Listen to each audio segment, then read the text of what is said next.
Maldini, Totti, Del Piero, Baggio, Baggio, Baggio, Baggio. Baggio, bellissimo gol! Baggio, salta Igler, gol! They called him the divine ponytail, genius in the wrong era. Career reduced to a single moment, but that was never the full story. This is.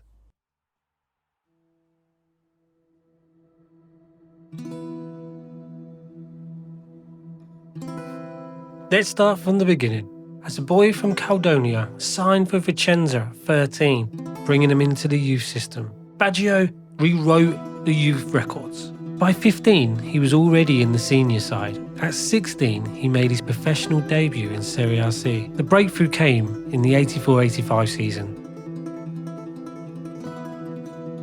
A teenager with balance, vision, and something different.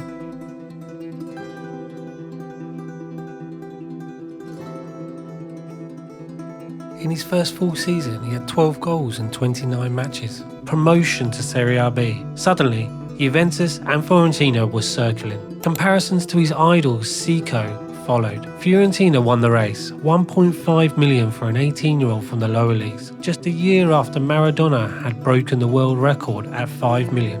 Baggio's final appearance for Vicenza came on May 5th, 1985, against Rimini, managed by a then unknown Arrigo Sacchi. It was just 2 days before his move to Fiorentina was due to be completed. However, he collapsed in agony. The diagnosis was brutal: a torn ACL and meniscus. In 1985, injuries like that often ended careers. Several doctors believed this was over before it truly begun. At just 18, Fiorentina chose to believe anyway. They honoured the deal, they funded the surgery. It was a decision that Roberto Baggio would never forget. In his first season with Fiorentina, the club knew they would have to wait. Roberto Baggio did not play a single minute in Serie A. The knee simply wouldn't allow it. He did, however, make his debut in the Coppa Italia. The following season brought promise.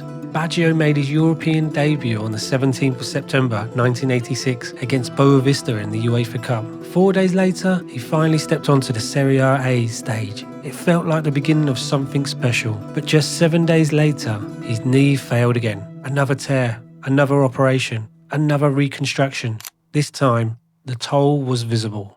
Baggio lost 12 kilograms, and surgeons used 220 internal stitches to rebuild the joint. He would miss almost the entire season. The recovery was brutal, constant pain, and because of a severe allergy, he could not take strong painkillers. In that difficult period, a friend introduced him to Buddhism. He began daily chanting, and it gave him a way to cope with the suffering, to stay focused, and to avoid bitterness. Buddhism gave me the tools to endure. It became the quiet foundation for everything that followed. For most players, that would have been the end. For Baggio, it became a turning point. When he returned in the spring of '87, Fiorentina were in deep trouble. Relegation a real threat. On May the 10th, away against Napoli, soon to be champions led by Diego Maradona. Antonioni lascia Roberto Baggio, vediamo il tiro e gol! Baggio scored his first Serie A goal. Then, at the start of the new season, he struck again, this time against the mighty Milan, his second Serie A goal. It was a message. The knee had not taken the talent. This would be his first full campaign, and under new manager Sven-Göran Eriksson, Fiorentina's attack was built around him. He would end up with 9 league goals, and Fiorentina 8th. That season under Sven-Göran Eriksson, Baggio was becoming a force in Serie A. And Baggio formed a strong partnership with striker Stefano Borgonovo, the duo nicknamed B2. Together they scored 29 goals for Fiorentina's 44. Fiorentina secured 7th place and qualified for the UEFA Cup. It was also the year the national team called. In November he made his debut for Italy against the Netherlands, providing an assist in a 1-0 victory. Months later, April '89, he scored his first international goal in a friendly against Uruguay. It came from a trademark free kick. Baggio, gol! È proprio Baggio che avevamo invocato come giocatore. Fa secco il portiere. portiere Serè. The 89-90 season started with so much promise. And Baggio was on form. A solo goal against Maradona's Napoli got comparisons to the man himself. It's a very impressive run by Baggio, and he's threatening to go all the way, and he has! A magnificent individual goal by Roberto Baggio. Despite Baggio's 17 league goals, the team finished 12th and spent much of the year fighting relegation. Europe told a different story. Fiorentina reached their first UEFA Cup final. The final was against Juventus. The rivalry between Fiorentina and Juventus ran deep, sharpened by the 1982 title race, a season Fiorentina fans still believe was decided by decisions that favoured Juventus. Juventus won that UEFA Cup 3-1. If Fiorentina fans had not suffered enough with their side's defeat to their arch nemesis in that final, there came a final blow, when their star player was sold off to the Turin Giants, despite the fact it was a world record transfer of £8 million, surpassing Rulli's move to Milan. The Viola faithful were incensed. The riots erupted on the streets of Florence. Bricks and Molotov cocktails were thrown at the club headquarters. The chairman became a virtual prisoner in the stadium, genuinely fearing for his safety after pushing through the deal. Baggio made it clear he did not want to leave, but the move went ahead, and for the fans, losing the final and then losing their idol to the thieves turned rivalry into something personal and lasting. Amongst all this, the 1990 World Cup arrived on Italian soil, right in the heart of the country.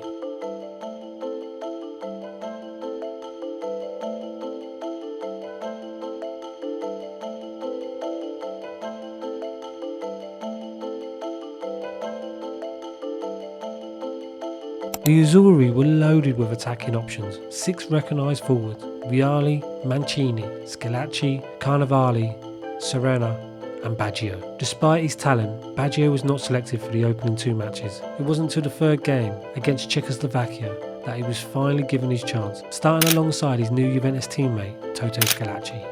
A terra Bielik, triangolazione Baggio, Baggio che converge, Baggio, finta di Baggio, tira, grandissimo gol di Baggio! On his first World Cup start, he produced a solo goal that became one of the most enduring images of the World Cup and announced himself on the world stage.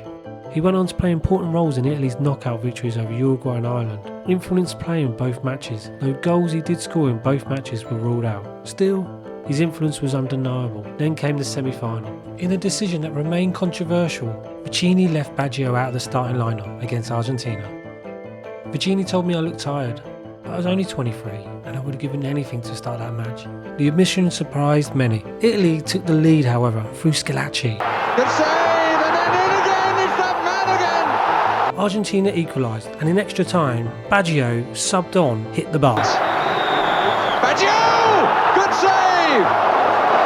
But the game went to penalties and Argentina would come out victorious. He would respond in the third place playoff. Baggio would go on to score in a 2-1 victory over England to cap off a great personal tournament for him, and Italy would take the bronze medal, but the sense of what might have been lingered. Going into his first season after his controversial move to Juve, he inherited the most demanding symbol of all, the number 10 shirt, once worn by Michel Platini. But his introduction did little to soften relations. At his presentation, Baggio refused to wear the club scarf, placing it on the chair beside him instead. On the pitch, Baggio was brilliant. Baggio, gol! Gol di Baggio, prodezza di Baggio, gol di Roberto Baggio. Roberto Baggio puede marcar, gol de Roberto Baggio. And then came April, and Juventus and Baggio's return to Fiorentina. From the opening whistle, he was met with a wall of purple-tinted hostility. The defining moment arrived when Baggio won Juventus a penalty, but he refused to take it, later explaining that the goalkeeper knew him too well, and Juve would miss the penalty and go on to lose the match. Substituted late on, Baggio picked up a Fiorentina scarf thrown from the stands. The home fans applauded. The Juventus supporters were furious. Baggio would later admit what many already suspected: part of him had never truly left Florence. Despite a brilliant first season for Baggio and scoring 27 goals in all competitions, Juve ended the season in 7th position, and the first time in 27 years that Juventus didn't qualify for a European competition. In the summer of '91, Giovanni Trapattoni returned as manager. He was already a legend at the club, having won everything in his first spell during the 70s and the 80s. His homecoming brought renewed belief. Baggio began to thrive. He scored 18 goals in Serie A. Juventus, however, ended as runners-up to Fabio Capello's unbeaten AC Milan in the league and lost the Coppa Italia final to Parma. But it was during this season that Baggio finally came to be accepted by the Juve fans, seen as a leader around whom the team's play revolved. Over the years in Serie A, the Scudetto had been passed around. Inter in '89, Napoli in 1990, Sampdoria took the title in '91, but from '92 onwards, Milan and Capello became the team to beat. Juventus had not won the Scudetto since '86 and were desperate to end the wait. In the summer of '92, the club invested heavily. Baggio was given the captain's armband. The '92-93 season marked the peak of Roberto Baggio's career.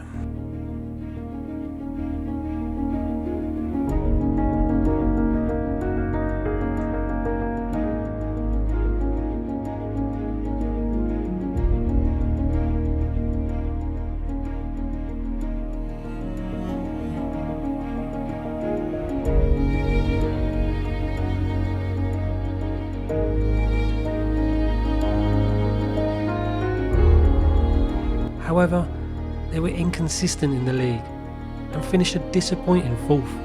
But in Europe, Baggio carried them to the UEFA Cup final. In the semis, against PSG, he scored twice in a 2-1 home win. Baggio, sì! Gol della Juve, 2-1. And scored the only goal in the second leg. And Juve played Dortmund in the final. In the first leg, Baggio scored 2 in a 3-1 win. Buona, vediamo Baggio che incrocia il tiro e la palla che colpisce il palo finisce in gol. 3-1. And Juventus won in the return leg to lift the UEFA Cup and Baggio's first trophy as professional. 21 goals in 27 league games. Across all competitions, he reached a personal best of 30 goals and got voted World Player of the Year and won the Ballon d'Or.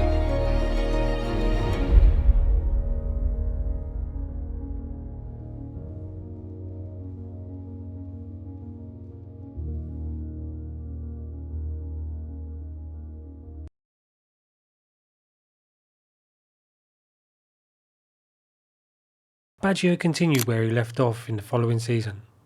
In October against Genoa, he scored a hat-trick, bringing up his 100th Serie A goal. Juventus remained firmly in the title race, but a crucial 1-0 defeat to Milan at San Siro in March proved decisive. And a goal! Milan would go on to win the Scudetto, finishing 3 points ahead, and Baggio ended up the campaign with 17 league goals. Yet as the season closed, sections of the Italian media began to question whether Juventus had become too dependent on him. Contain Baggio, contain Juve. The World Cup, held in the United States, the summer of '94, should have been Baggio's moment, and in many ways it was. Coming into the tournament, Roberto Baggio was the reigning Ballon d'Or winner and the focal point of Italian football. However, tensions between head coach Arrigo Sacchi and Baggio simmered beneath the surface. Italy played a strict 4-4-2, built on organisation and collective movement.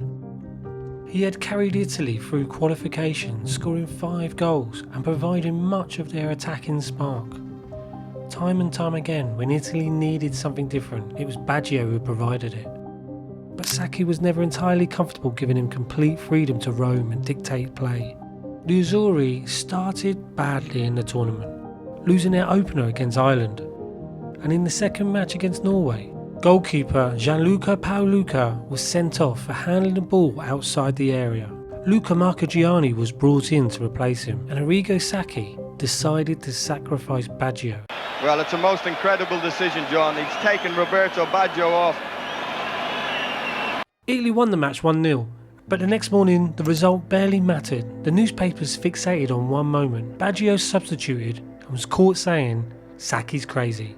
In their final group match, Italy drew 1-1 with Mexico. The Italians finished third in their group and only advancing from the first round as the fourth best third place team. Juventus president called Baggio a wet rabbit, referring to his despondent demeanour, hoping the jab would spur him on to score. And it had done the trick.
The final would be Italy v Brazil. 5 goals from Baggio in the 3 knockout matches had carried Italy here. But Baggio arrived at the final carrying a hamstring injury, and he would start, but he was not fully fit.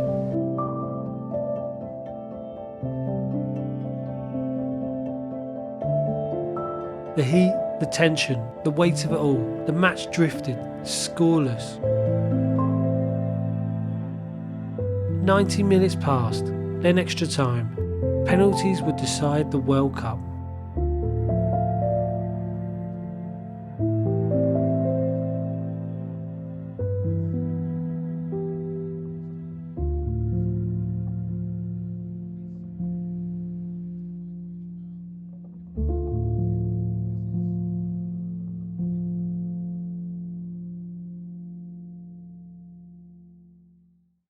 Roberto Baggio, the saviour of Italy throughout this tournament. He's missed it, and Brazil win the World Cup. Baggio stays rooted to the spot, has hardly moved.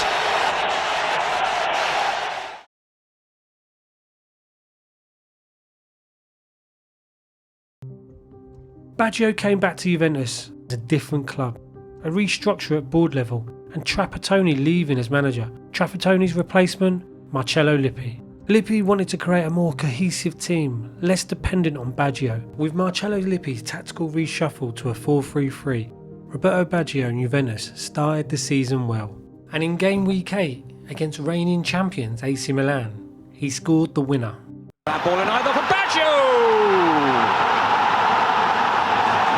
However, a couple weeks later, against Padova, after scoring from a free kick in the game, he picked up a knee injury and will be out for 3 months.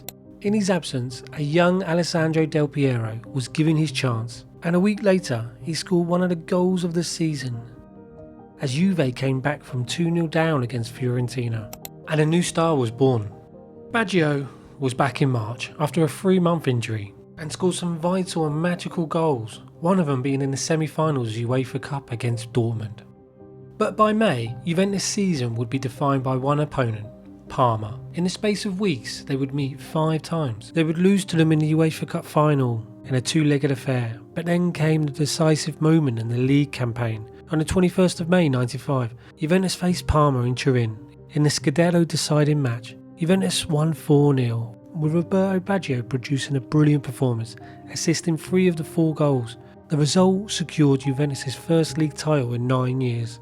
They would also go on to win the Coppa Italia, putting Juventus in position for a historic double. For Baggio, it was his first Serie A title. Despite only managing 17 league appearances due to injury, he finished the season with 8 goals and 8 assists. On the pitch, the season was a major success, but behind the scenes, all was not right. Midway through the season, Juventus had already decided not to renew Baggio's contract on the same terms. The club told him they would only extend his contract if he accepted a 50% pay cut. AC Milan stepped in and paid $6.8 million in compensation to sign him. Juventus and Baggio's story has come to an end.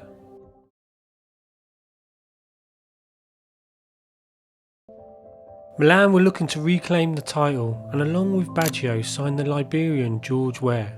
Baggio started well and scored his first goal, a winner against Udinese on game week 2.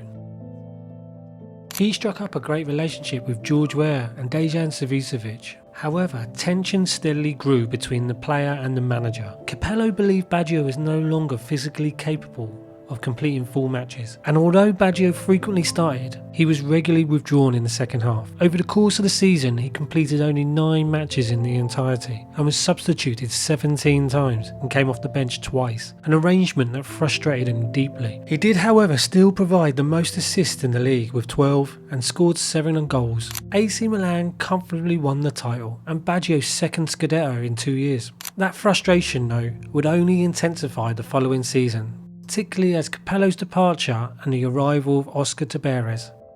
And since the World Cup 94, Italy had played 16 matches.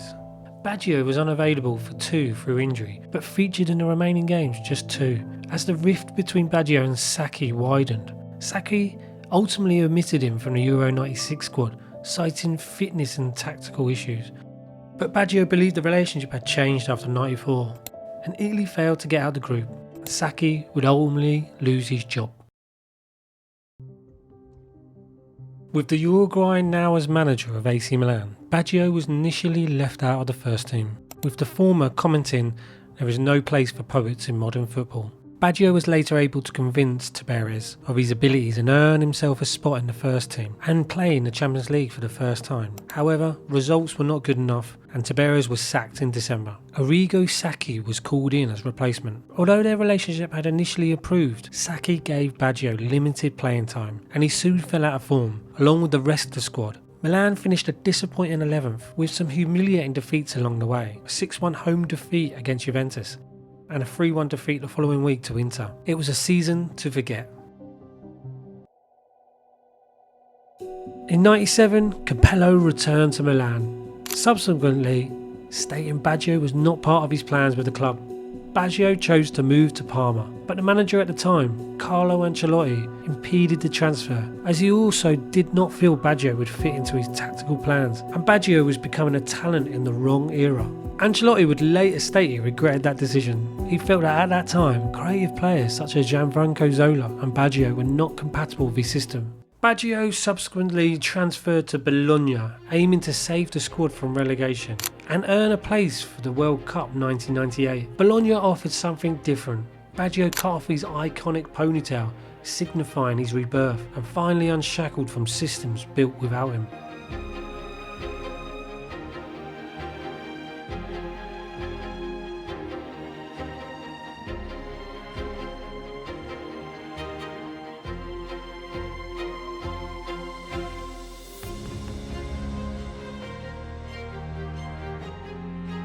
Scoring a personal best of 22 goals in Serie A, as well as providing 9 assists, Bologna finished 8th, 2 positions above Capello's Milan. His performance earned him a place in Italy's World Cup 98 squad.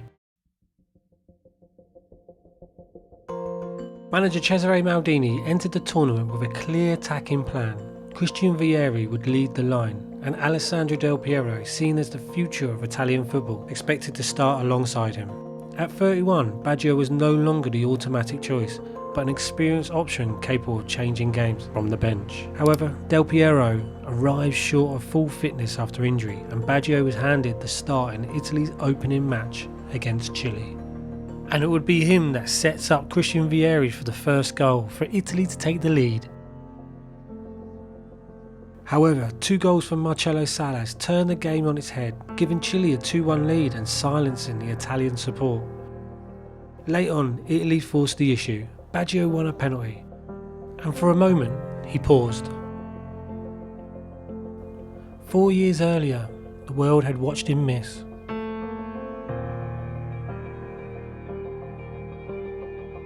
Cesare Maldini, Roberto Baggio sul dischetto contro Tapia. Tutti fuori.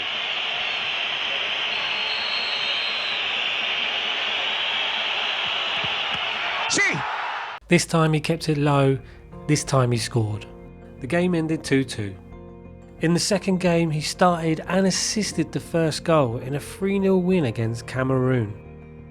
In the third match v Austria, Alessandro Del Piero, not fully fit, was handed his first start of the tournament. The media and much of the public wanted Baggio retained, but manager Maldini stuck with 2 up front and didn't feel they could all coexist on the pitch at the same time. Del Piero, sharp in moments, assisted Vieri for the opening goal, but as the match wore on, Del Piero's lack of match fitness became evident. With 20 minutes remaining, Baggio came on and scored Italy's second. Posizione regolare, Baggio, gol! Gol dell'Italia! Roberto Baggio ringrazia Filippo Inzaghi. Game finished 2-1 and Italy topped the group. It was Baggio's 9th goal in World Cups, the first Italian to score in 3 tournaments. In the knockout stages, Italy faced Norway. There, Italy won. However, Baggio remained on the bench for the full 90 minutes. Then came the quarter-finals against hosts France. Baggio began on the bench once more. Del Piero once again struggled to make an impact on the game, and in the 67th minute, Baggio replaced him. The match drifted into extra time and golden goal looming. Pallonetto per Robby Baggio, tiro! Oh! E palla fuori di un niente. But with the game still level after 120 minutes, the game went into penalties. Baggio stepped up first for the Italians and converted. But it came down to Luigi Di Baggio's penalty miss, hitting the bar, and Italy were out, the 3rd consecutive time in World Cups on penalties.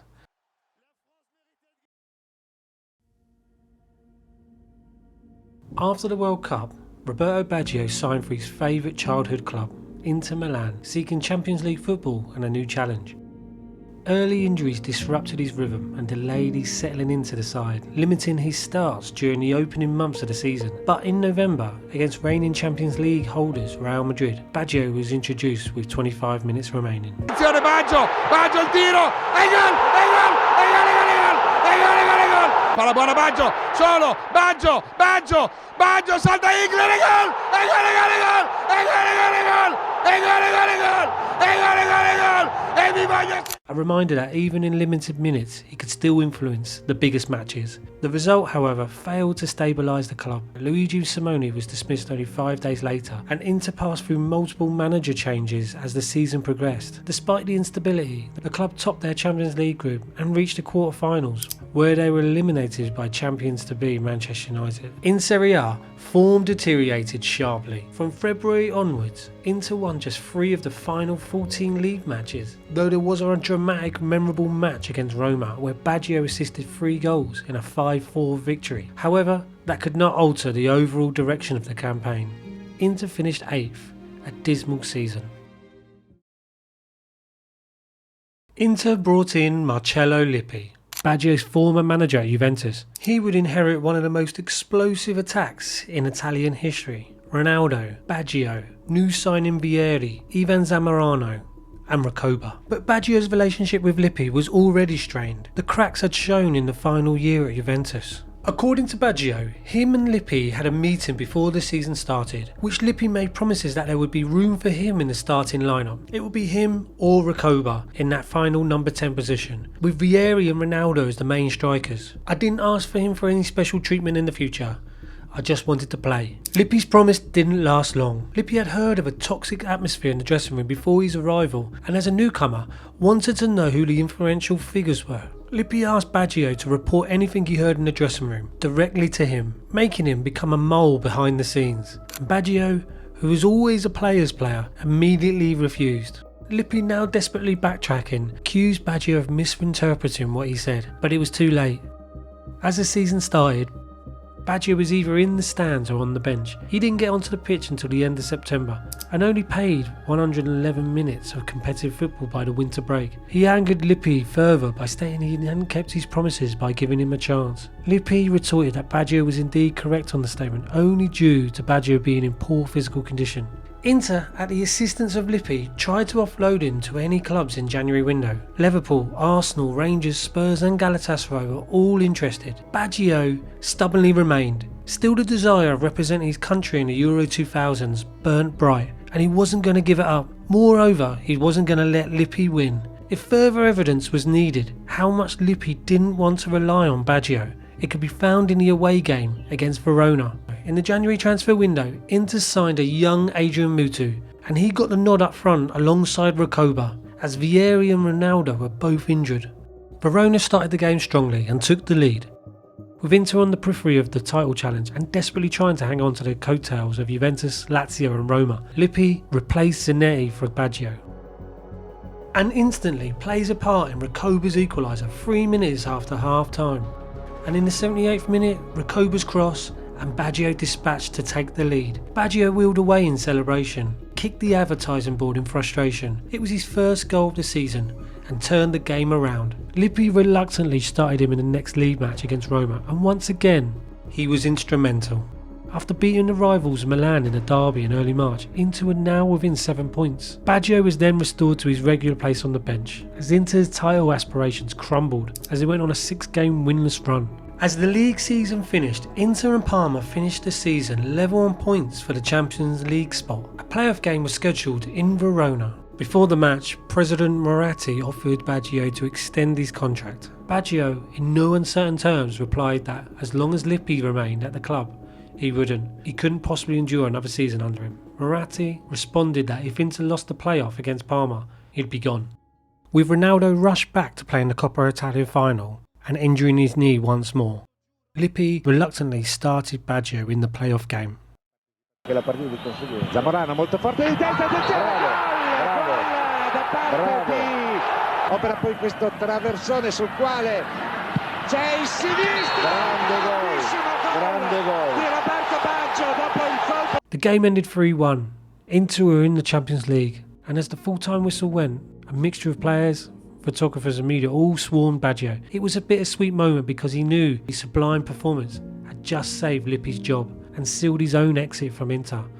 The next day, La Gazzetta dello Sport gave him a 10 out of 10, a rarity, describing his performance as further proof of his timeless class. In his last game for Inter, he left a hero. Unfortunately, his game time was not enough to be included in Dino Zoff's Italy's team for the Euro 2000. Baggio watched from home as Italy reached the final and lost on golden goal. After 2 years with Inter, Baggio was now a free agent at 33, and various Premier League and Liga clubs, including Barcelona, came in for him. Baggio ultimately decided to transfer to Serie A newcomers Brescia under head coach Carlo Manzoni, aiming to save them from relegation. Baggio had a rare thing, a coach that trusted him. He was made captain and given a number 10 shirt. What followed was one of football's most beautiful late revivals.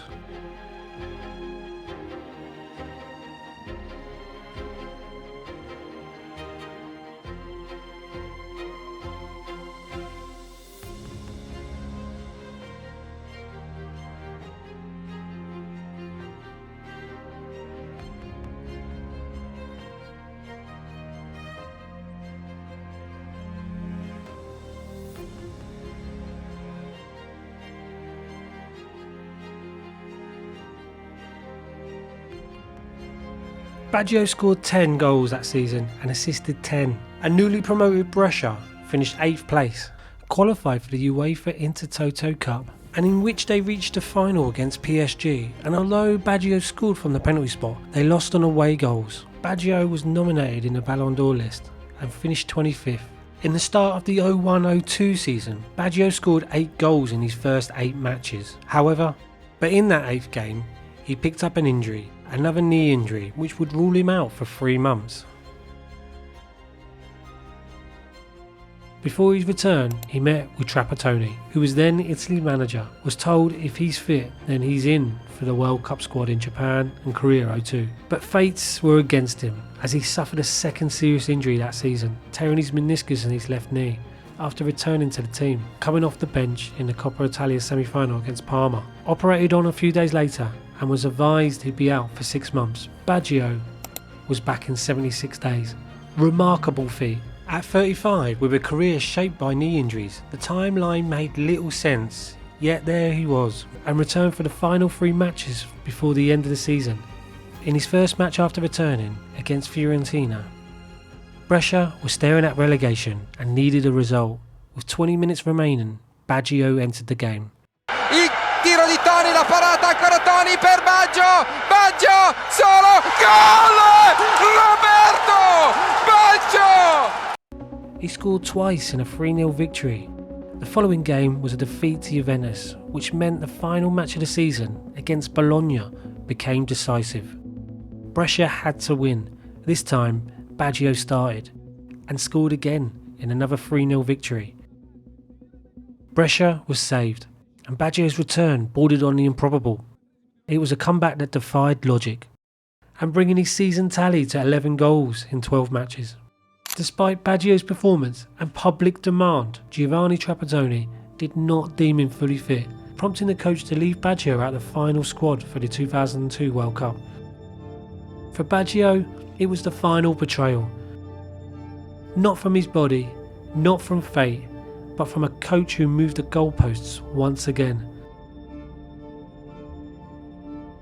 Baggio played for 2 more seasons at Brescia, playing with the likes of Pep Guardiola, Andrea Pirlo and Luca Toni, continuing to score and once again preserve the club's top flight status. He scored 46 goals for Brescia, 45 in Serie A. Across his career he surpassed 300 goals, 218 in 488 Serie A matches, 291 in 643 club appearances overall, and 56 caps for Italy with 27 goals. Across the 90s, Baggio often found himself at odds with dominant managers. It was rarely about talent, more often it was about philosophy and control. Serie A was changing, and in the late 80s, Sacchi's ideas pushed Italian football towards pressing, organisation and discipline, with less space for individual expression. By the mid-90s, much of Serie A had followed. Athleticism intensified. The 4-4-2 became rigid and functional and structured. There was increasingly less room for players like Baggio. His final match came on the 16th of May 2004 at the iconic San Siro against AC Milan. In the 88th minute, Baggio was substituted. 80,000 rose to their feet. Paolo Maldini embraced him before he left the pitch. Career shaped by brilliance, pain, politics and defiance. Player who survived injuries that should have ended him. Systems that tried to confine him. And a sport that rarely makes space for poets. And still, he endured.